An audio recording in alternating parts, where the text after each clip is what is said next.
Hi, readers. Do you know how we used to talk about how there's a difference between reading like you're talking and reading like a robot? Well, we're going to talk about that again today and how that affects our nonfiction reading and learning. So, first, I'm going to read a little bit of my frog book because remember, I'm studying frogs, and I want you to think in your mind: is Miss A reading like a robot or is she reading like she's talking? All right, let's see. Frogs. Splish, splash. What is that sound? What is hopping and jumping around? What loves to swim? What loves to eat? Bugs? It's a frog. Can you hop like a frog? Frogs live all over the world except Antarctica. Frogs usually live in wet places. They like rivers, lakes, and ponds. If you're thinking in your mind, Miss A, that was definitely robot reading, then you're absolutely correct. Let me read one more time, and I want you to think again, robot reading or reading like you're talking? Splish, splash. What is that sound? What is hopping and jumping around? What loves to swim? What loves to eat bugs? It's a frog. Can you hop like a frog? Frogs live all over the world except Antarctica.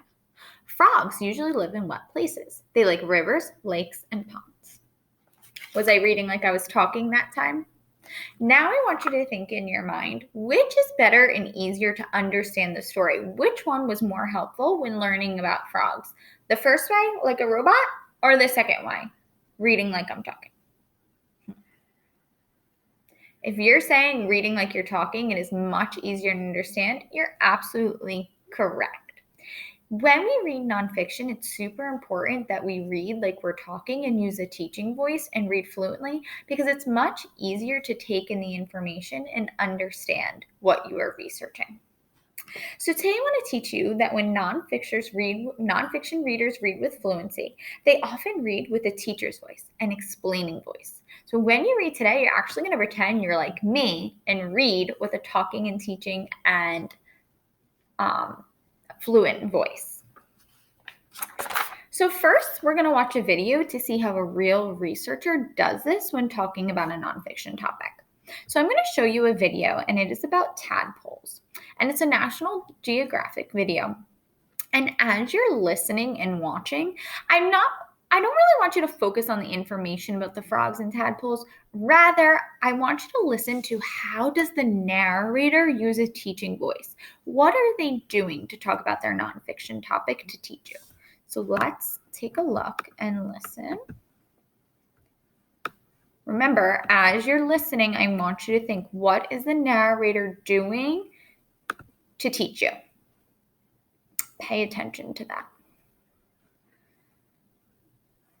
As soon as it loads, okay, I'm gonna press play. Here in this South American rainforest, you're watching what should be a joyous event, the laying of hundreds of eggs by a mother frog. In truth, only a very few of these eggs will blossom into full frogdom. Drought will take a toll, and predators will menace these babies at every step of their development. Some clever moms lay their eggs in trees, foiling the predators below. Take a look at some super close-up micro camera footage of a frog taking the journey from egg to tadpole. Here, captured on film, is the miracle of life.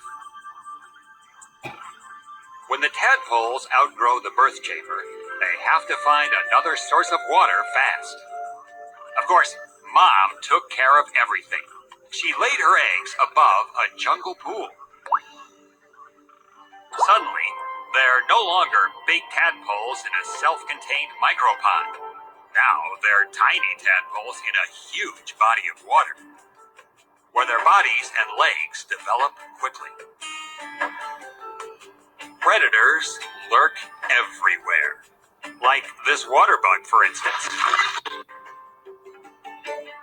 It's a simple, deadly transaction. It shoots its venom in, then sucks the life out. The survivors, like this one, will soon lose their tadpole tails and be able to scramble up on land, but they'll continue to live in the water, where they first high-dived into the world and began their astonishing adventure. All right. So, as you were watching that, you were supposed to be thinking about, what does the narrator do to teach you about tadpoles? How does he use a teaching voice? So, narrators of nonfiction use their voices to, I'm sure one way you noticed that the narrator did this, to pop out keywords. Anything that was really important, he got to emphasize with his voice.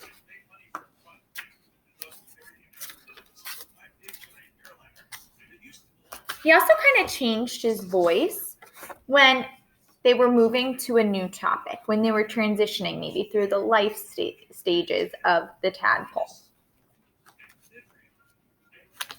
They also used their voice to storytell. Even though this was nonfiction, they kind of brought us on a journey of the tadpole to make it more exciting.